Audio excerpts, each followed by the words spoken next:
Week 8 fantasy football, top 10 takeaways, instant reactions, injury news, and all the latest fantasy football knowledge you need to know right here on Fantasy Points. Let's get it. What? Why are you shaking your head? You're welcome.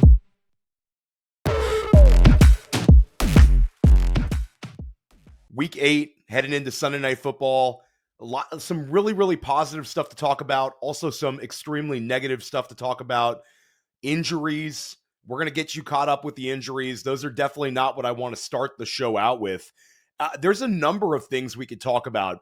I think off the top, we've got to talk about a historical player that's sort of trending up here. And we're going to talk about a losing end.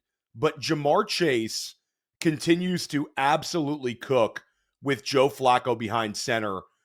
Absolutely ridiculous numbers here. Ja'Marr Chase with a 12-catch, 91-yard performance, no touchdown grabs. And of course, Cincinnati loses a game they should have won, 39-38 to the New York Jets. But what's interesting about Ja'Marr Chase is the historical target total that he's trending towards right now.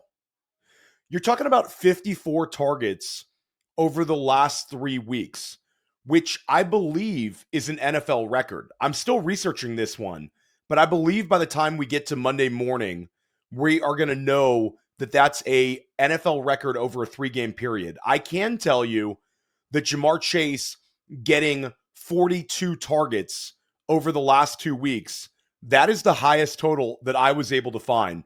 And I researched this one pretty hard for a 2-game stretch.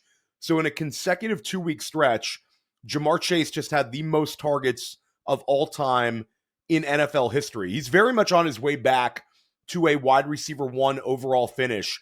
This role is absolutely ridiculous when it comes to Chase, where the last 4 weeks is really being nuts.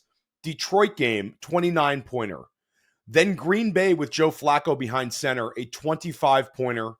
That was, of course, a 10-catch, 94-yard performance. We talked about it on this show. Then last week in week 7, it was a really fun one. 16 catches, 161 yards. And, of course, the 23 targets, which is top 5 all-time for a single game to get 23 targets. Ends up with a touchdown also in week 7. That was a 38-pointer. And then to follow it up with a 21-point outing. So, again, 21 points was the least amount of points that he scored this entire month. Absolutely nuts. Next week, Cincinnati goes up against Chicago. Another opportunity for Chase to put up a ridiculous stat line here. And when it comes to Ja'Marr Chase, we've talked about this on a number of my shows, how we've been chasing 200. 200 has been a target total that we've been chasing for a long time. You start talking about players like Calvin Johnson, like Marvin Harrison Sr., these players who crossed 200 targets in a single season. We haven't seen it for a very long time in the NFL. Ja'Marr Chase right now is on pace for 210 targets on the season, which would be the most in NFL history. Absolutely ridiculous stuff from Ja'Marr Chase. And if you turn the Bengals game off early, you might say, Theo, I turned this game off early and Cincinnati was just dominating this one. Cincinnati was in complete control of this one, where Cincinnati, this game was completely at hand. End of the third quarter, it was 31-16 Cincinnati. 31-16 heading in the fourth quarter against the winless New York Jets. And then the fourth quarter went absolutely nuts. And the story of the fourth quarter has got to be Breece Hall. And how about these trade rumors just go away? And how about the Jets instead extend Breece Hall and sign Breece Hall? Because Breece Hall is the bright spot on this New York Jets team. Really phenomenal performance from Breece Hall. Breece Hall, this has been a journey for Breece Hall. But Breece Hall is on pace now to have his best rushing yardage season as a pro. And it's a moribund offense. This is a bad offense. But Breece Hall shows you what he's capable of. 7.5 yards per carry against Cincinnati in this comeback. 3 touchdowns in the fourth quarter. I mean, unbelievable. Puts the team on his back. Of course, Garrett Wilson not playing. We had the musical chairs at quarterback where it looked like it was going to be Tyrod Taylor, and instead Justin Fields gets the start. Tyrod Taylor was banged up. But Breece Hall led this comeback, and Breece Hall with the late passing touchdown. I mean, Hall, unbelievable here. Really, really rooting for New York to extend Breece Hall. He's one of the positives here in New York. Isaiah Davis, if Isaiah Davis does end up with this job and we do see a Breece Hall trade at the deadline, and I'm going to put it at 25%. I don't think this is some like surefire trade that's going to go down. But if it does happen, if Isaiah Davis is still available in your league, Isaiah Davis needs to be a priority add. Davis had a 50-yard rush, 7 carries for 65 yards. Davis also shows that he was strong as a pass catcher, ends up with 5 catches for 44 yards. So Breece Hall, really the story of the day for the Jets. I mean, listen, it was nice to see the Jets get a win there, but if this was Breece Hall's last game as a New York Jet, this guy went down in big-time style, absolutely crushed it. Breece Hall with a massive, massive performance. 33 points for him, a season high for him. 32.8 points, a season high for Breece Hall. Talked about Jamar Chase. I guess we got to talk about the sad news here. And the sad news here is Cam Skattebo done for the season. An awful, awful ankle injury, a dislocated ankle. It looked incredibly bad. And Cam Skattebo has just been a breath of fresh air for fantasy managers. If you drafted him in like the 10th round, and anybody who watches my podcast, anybody who watches School of Scott with Scott Barrett and I, we had a ton of Cam Skattebo. This one really, really hurts. Not only hurts me because I live on Long Island and Skattebo was a player that we were really kind of rooting for, but I have him on a number of fantasy teams. I have him on an NFFC team, a ton of FFPC redraft teams, and then I have him in 2 big dynasty spots in FFPC teams, and both of those dynasty teams were towards the very top, and it hurts. It's a difficult player to really recover from. Skattebo for 6 straight weeks had been giving you RB2 or better numbers, including that unbelievable game against Philly in week 6. Skattebo catches an early touchdown and then gets injured. Really, really devastating stuff. And equally tough for Giants fans. This was the second big catastrophic injury that they've had to endure in a very short period of time. 2 young players, too. Doesn't get much worse than this when you have a franchise that was attempting to sort of get over the Saquon Barkley era, where Saquon Barkley leaves for Philly. Giants fans really down bad.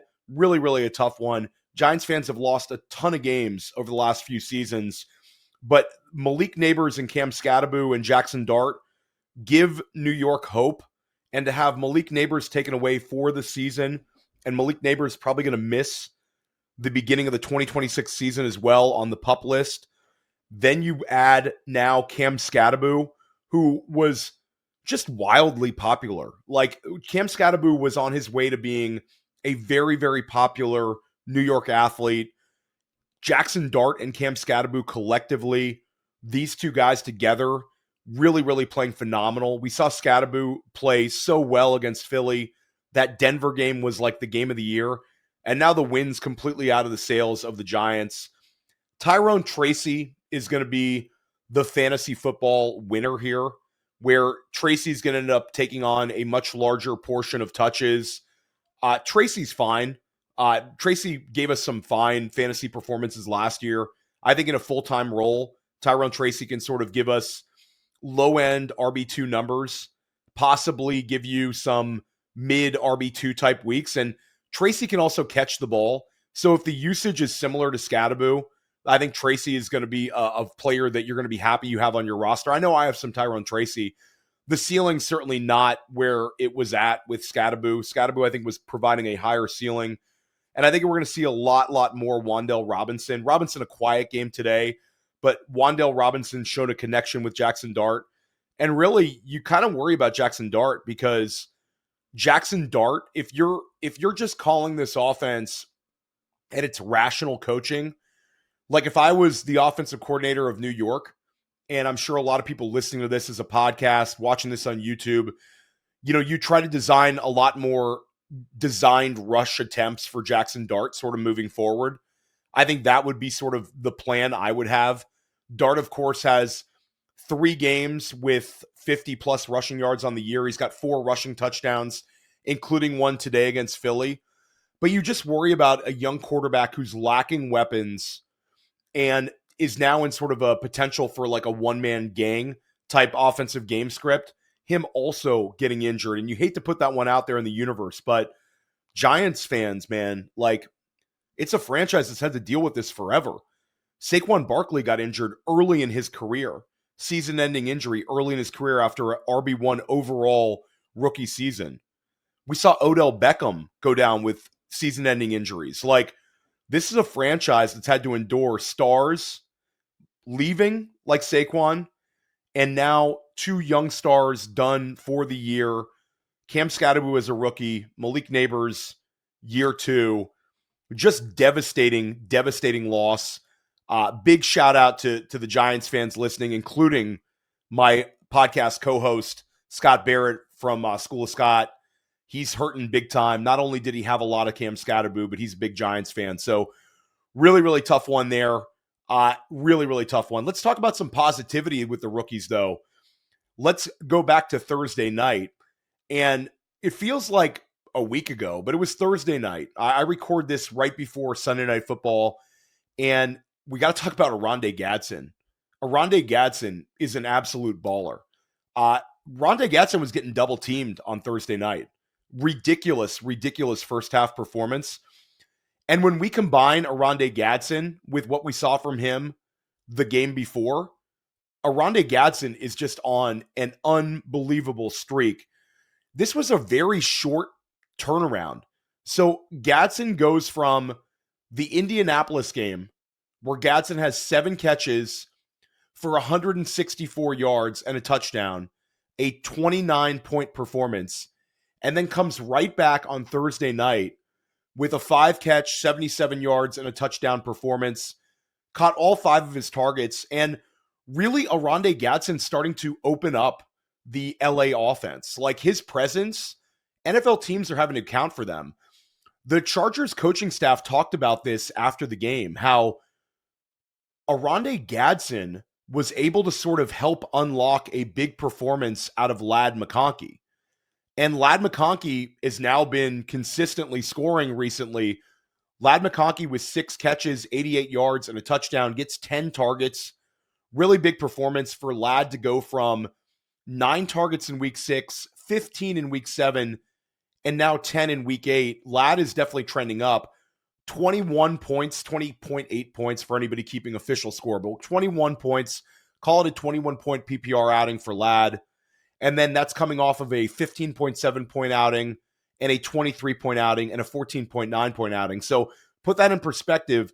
Ladd McConkey's 4 highest fantasy scoring performances of the year have come the last 4 weeks. You also have Kamani Vidal. Really strong performance from Kamani Vidal. And I know a lot of people out there are going to talk about how Kamani Vidal had that big performance where like there was an asterisk against the Miami performance he had. And of course, only had 7.5 points against Indianapolis, but looked really good against Minnesota. 23 carries, 117 yards, and a touchdown. It's sort of a don't get it twisted moment, though. Kamani Vidal, as soon as we see Omari and Hampton back, I think this speaks volumes to what we can expect from Omari and Hampton. There's a big shroud of mystery, though, with Hampton, just how injured he is. So Kamani Vidal managers, you're going to get a longer lease on life when it comes to Kamani Vidal, where you're going to get a little more utility out of Vidal than maybe you thought when you first picked him up. And Justin Herbert, like we were talking about Herbert and how he was trending down a little bit. I know I went on the couch with a shameless promotion for me, but it was actually just, I'm thinking about it because we had this conversation at the time. I went on the couch with Sigmund Bloom, and it was during And that's over on the, if you're not listening to Sigmund, I mean, awesome podcaster, one of the GOATs out there. And always love getting a chance to go on his show. Love having him on mine. But at the time, we were talking about Justin Herbert. This is a couple weeks back where Herbert's scoring was way up and then went way down. There were some disappointing performances coming off of that Washington loss where they hosted Washington in week 5. Herbert only had 166 passing yards, and it was sort of like a sky is falling moment. He had 60 rushing yards that week. So, like, Herbert wasn't invisible, but the offensive line was struggling. Now you're really seeing Herbert trending back up to where we saw there was so much positivity, so much positive juice fantasy-wise for Justin Herbert in week 1 when they beat the Kansas City Chiefs, a huge hurdle for LA to overcome in week 1. Then they get 2 straight AFC West wins against the Vegas Raiders, against the Denver Broncos, weeks 2 and week 3. Then the really disappointing game against the Giants in week 4, disappointing against Washington in week 5. But now things are sort of trending back up in the right direction for Herbert. Herbert has had 6 touchdown passes over the last 2 weeks and over 90 rushing yards. So he's getting loose. Justin Herbert heading into Sunday Night Football, the QB3 on the week. But really the story is Oronde Gadsden, not to bury the lead here. And I don't want to be hyperbolic. I don't want to be that podcast host that people watch and say, this guy's an idiot. This guy always overhypes people. But Oronde Gadsden was a hybrid tight end wide receiver coming out of Syracuse. There were certain teams that on their board had Oronde Gadsden as a guy who maybe would play wide receiver. Gadsden was super productive at Syracuse. Not Harold Fannin level production, but a ton of production. Tons of catches at Syracuse. Is like 5th all-time in Syracuse history in catches. We're talking about a day 3 unicorn. And when you talk about day 3 unicorns, guys get drafted on day 3 and then just crush it for us in fantasy, you start throwing out big-time names because the hit rates are much lower for day 3 guys. The hit rates are lower from all sorts of positions, but throw out names like Puka Nacua, throw out names like Amon-Ra St. Brown, throw out names like Tyreek Hill, throw out names like George Kittle, and George Kittle, of course, big-time breakout in year 2. But we throw all those names out there, and that's sort of like the ceiling outcome for Oronde Gadsden. We want to talk about realistic type outcomes. Darren Waller looks a lot like Darren Waller, plays a lot like Darren Waller, like athletically looks a lot like Waller. Playing style kind of looks a lot like Waller because Waller was sort of an overgrown wide receiver. Darren Waller in college, what was he? Wide receiver in a Paul Johnson triple option Georgia Tech offense, the Ramblin' Wreck under Paul Johnson, was absolutely a machine, but they ran this triple option attack. Anybody who watched college football at the time, you know Paul Johnson from Navy, you know Paul Johnson from Georgia Tech. Shout out Georgia Southern. You know, we're talking, we're getting off subject here, but Waller was a big outside wide receiver at Georgia Tech. Comes in the league, of course, had some off the field stuff, and then balled out on the Raiders with Gruden. With Oronde Gadsden, he played tight end, but also has the potential to have been a wide receiver. So we start talking about names like Darren Waller, and then Brett Whitefield thinks he's the next Mark Andrews. So, like, we're talking about some big time names. If you picked up Oronde Gadsden off the waiver wire, I think at this point we need to look at him like he's a top 5 tight end moving forward for the regular season, somewhere in that range. And in Dynasty, I think he's already there. I think he's a surefire top 8 tight end in Dynasty. I'm doing a big update this week. It'll be over at fantasypoints.com with my updated rankings. But for me, I think I'm going to have Oronde Gadsden somewhere in that top 6, top 8 at the tight end spot. So I don't want to get too hyperbolic, but he looks unbelievable. Chargers look fantastic. Things are trending in the right direction for LA right now. They've drafted very, very well over the last few years. You talk about consecutive draft classes with Ladd McConkey, Kamani Vidal, Oronde Gadsden, Trey Harris. You talk about Quentin Johnson a couple years back. Like, this team is loaded with young talent. I think it's trending up in the right direction in LA. Looking forward to seeing how they do in the second half of the year. Let's continue talking about rookies who were positive, sort of get the sadness away from us when we talked about the losing Cam Skattebo. Let's talk about some positive rookie performances. Tetairoa McMillan, 10 targets, 7 catches for 99 yards. Carolina was a train wreck, but Tet continues to see a ton of targets, a big productive game for him, 16.9 PPR points. You'll take that. Woody Marks, second consecutive week of Woody Marks doing positive things fantasy-wise and out-touching Nick Chubb significantly. Woody Marks is trending up. Again, Marks was not like a massive scorer this week, 15 points, but he gets 4 catches for 49 yards, and then he also has 11 rushes for 62 yards. The 4 catches for 49 yards, that's a big positive. And when you add that to the 3 catches for 20 yards and a touchdown in week 7, don't look now, but Woody Marks has 12.5 points or more in consecutive weeks. And if we add in that week 4 performance, 3 out of the last 4 weeks, he's had 12.5 points or more. And Nick Chubb, 17 carries, but the production just isn't there. Like, it's a little bit of an annoying backfield if you have Marks, but I think moving forward, you can put Marks into the flex, or when you're in bye week hell, consider using him at the RB2 position.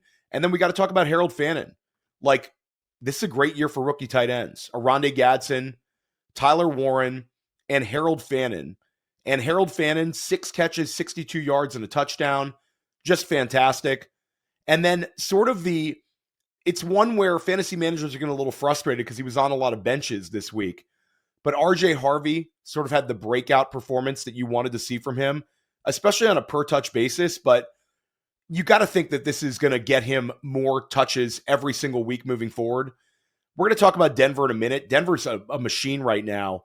But RJ Harvey, 7 carries, 46 yards, 2 touchdowns, and he catches a 5-yard catch, takes it in for a score. RJ Harvey, 24.1 PPR points, but 3 touchdowns. And J.K. Dobbins was great. Like, Dobbins had some, like, just tremendous efficiency that you wanted to see from him. 15 carries, 111 yards, also gets 2 catches for 10 yards. So, like, again, RJ Harvey, the positivity here, we could see 2 backs being fantasy relevant because this Denver offense is trending up massively. And that's sort of a nice professional segue I gave myself, because we're going to talk about Bo Nix, who's absolutely balling.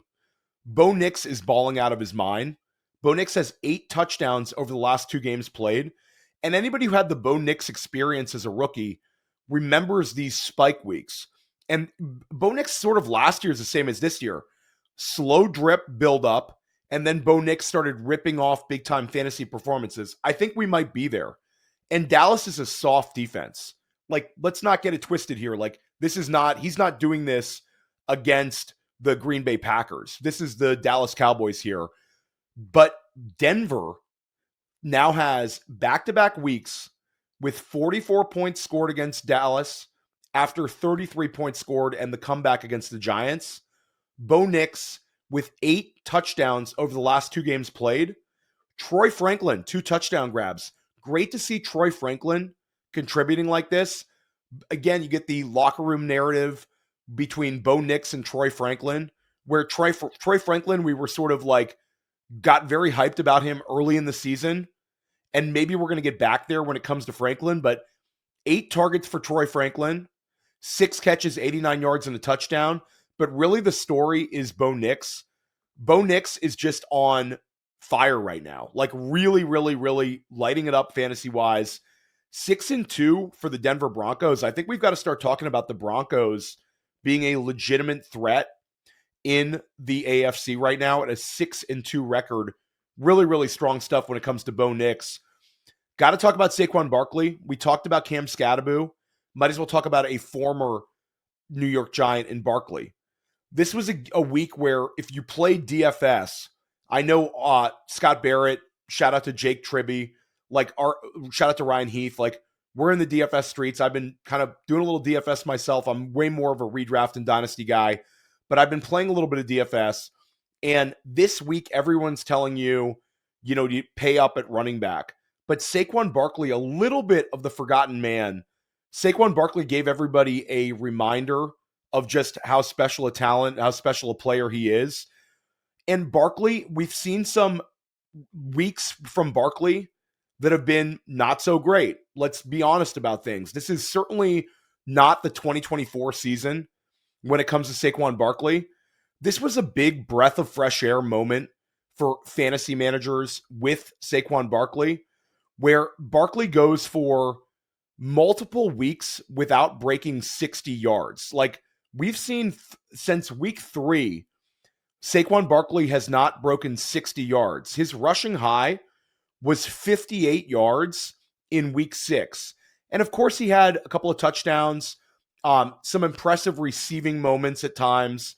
And the numbers, you saw 2 weeks where it was like 17 points scored, but you had 3 out of the last 5 weeks heading into week 8 where Barkley had scored fewer than 10 PPR points. So it's sort of like a sky is falling moment. Then you get Philly playing the Giants in week 8 here. Revenge game. Giants beat the hell out of them in week 6. Really, really a shocking loss for the Eagles. And this was a get-right moment for the Eagles. And Saquon Barkley rips off a long touchdown on Philly's first drive, and that's all she wrote. 14 catches for 150 yards and a touchdown, and then 4 receptions for 24 yards and a touchdown. And that was a 25% target share for Saquon Barkley. So, this was a lower volume pass attack today. We saw Devonta Smith with a 45% target share. Devonta Smith really been trending up. 6 catches for 84 yards. But the story of the day is absolutely Saquon Barkley and certainly Jalen Hurts. Got to give some props to Jalen Hurts here. Jalen Hurts really, really on fire as a passer. 4 touchdown passes, 9 by. We did have a moment where we were very nervous about Saquon Barkley. It looked like a hamstring injury, hobbled on the sideline. But Saquon Barkley jogged off the field to end the game. I don't think we have anything we have to worry about there when it comes to Barkley. Speaking of teams needing a win and running backs trending up, James Cook with a huge, huge post-bye performance. James Cook had multiple weeks where Cook was not scoring like we saw early in the year. A little bit of frustration for James Cook managers. It certainly wasn't that today. James Cook was just terrific. Cook started out the year extremely, extremely well. Last couple of weeks have just been frustrating, not only for Cook, but also for the Buffalo Bills. Bills coming off of a losing streak, 2 games in a row where the offense sputtered, the New England loss, and then the loss to Atlanta, which was extremely, extremely disappointing. They come out of their bye week, and James Cook just ripping off a big performance. 19 carries, 216 yards, and 2 rushing scores. James Cook now has 7 touchdowns on the season, 33.6 PPR points. Josh Allen also adds 2 rushing scores. And we got to give a shout out to Khalil Shakir, who is one of the yak kings in the NFL right now. Yards after the catch king, Khalil Shakir, gets another long touchdown grab. Really makes Josh Allen's stat line look better with the long catch and run. 6 catches, 88 yards, and a touchdown for Khalil Shakir. Absolutely smoked Carolina. Anybody thinking Andy Dalton would be better than Bryce Young? I mean, this was a big day for Michael Penix and Bryce Young because the old guys behind him were completely exposed. James Cook goes nuts. And if you have Josh Allen, James Cook, you're feeling really good about where things are post-bye week. Got to talk about the Chicago-Baltimore game. This was a fun one for fantasy. You get a big bounce-back week from Rome Odunze, where Odunze had been trending down, but exactly what you want to see from Rome Odunze. 10 targets, 7 catches for 114 yards. Give a shout-out to DeAndre Swift, because DeAndre Swift is having one of his best fantasy seasons ever. He gets in the end zone as well. So you want to see this from a fantasy perspective. Really, the 2 bears universally across lineups were DeAndre Swift and Rome Odunze. Both of them put up numbers. Swift with a touchdown run. Swift with another week with north of 15 points scored. This gives him like 3 weeks in a row with I believe it's 4 or 3 games in a row with 15 points scored or more. And DeAndre Swift is on pace to have the best fantasy season he's had since 2021. Really, really strong. averaging north of 16 points per game this year for DeAndre Swift. Strong stuff. Odunze, of course, beating his ADP. But the story is the big dog. No Lamar Jackson today. Tyler Huntley, way more efficient. Huntley, if you started him in a spot start in during Mageddon in a super flex league, I know I had to use him a couple spots times, and he was okay. 186 passing yards and a touchdown. And he also adds 53 yards as a runner. But the story of the day is Derrick Henry. Derrick Henry is trending up. We saw Derrick Henry with a big volume week heading into their bye week in the loss to the Rams. 24 carries for 122 yards. Then Baltimore goes on the bye. They come out of the bye week with 21 carries, 71 yards, and 2 touchdowns for Henry. Henry's absolutely trending up. We're going to give a shout out to Drake Maye. Drake Maye is QB1 overall in the week heading into Sunday Night Football. Drake Maye, we've talked about him on these podcasts here on Fantasy Points just time and time again. Drake Maye is having a terrific season. And New England is rolling people. Like, New England's not just winning games, but they're winning games handily. New England has really made themselves a factor in the AFC.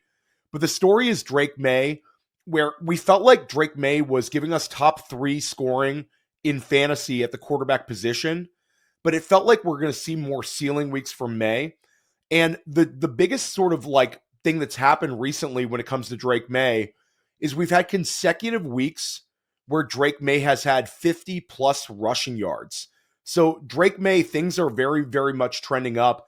Even had Travion Henderson with 10 carries for 75 yards.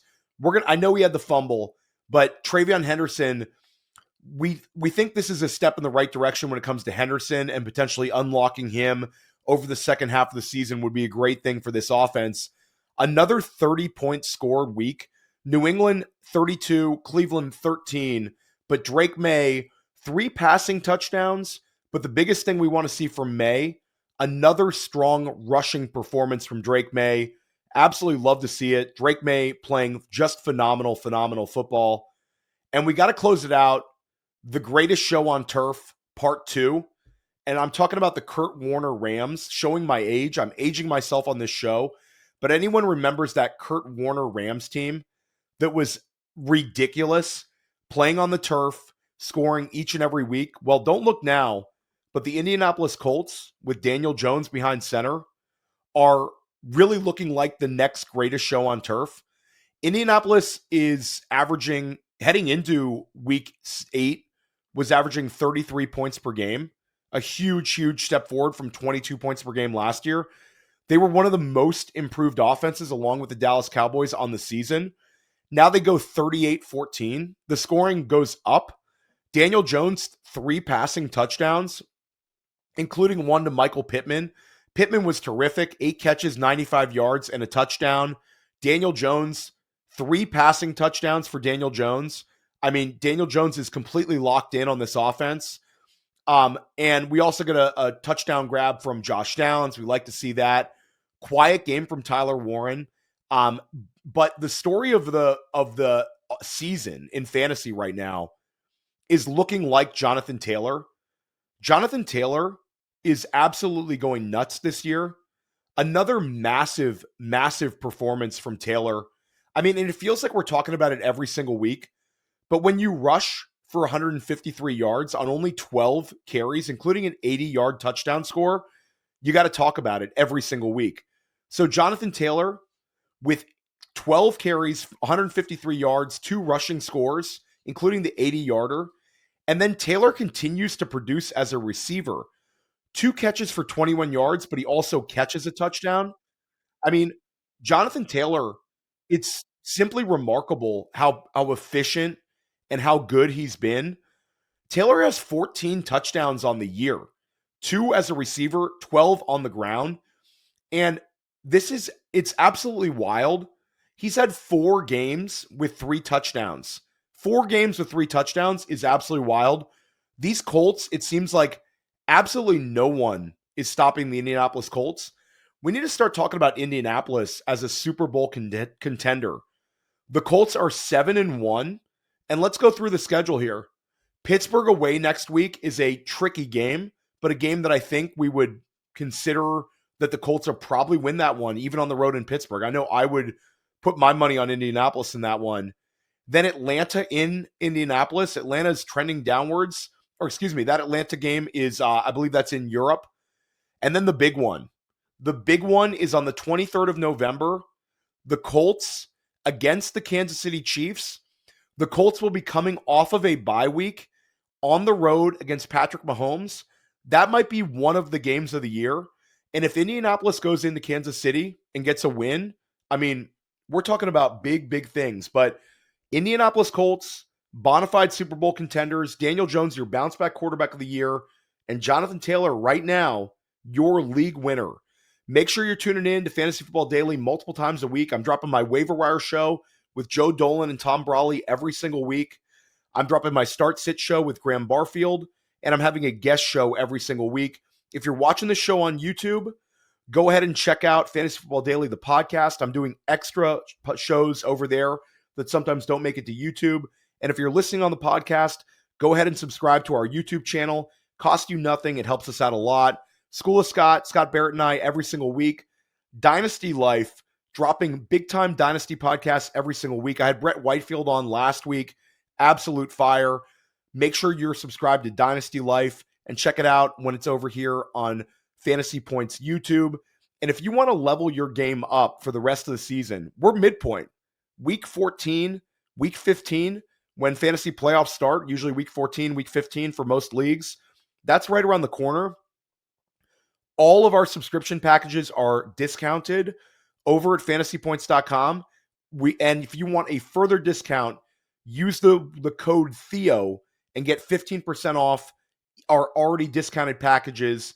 We're going to help you crush your fantasy leagues all the way through your trade deadline, all the way through the start of your fantasy playoffs, and all the way up to the Fantasy Football Championship week.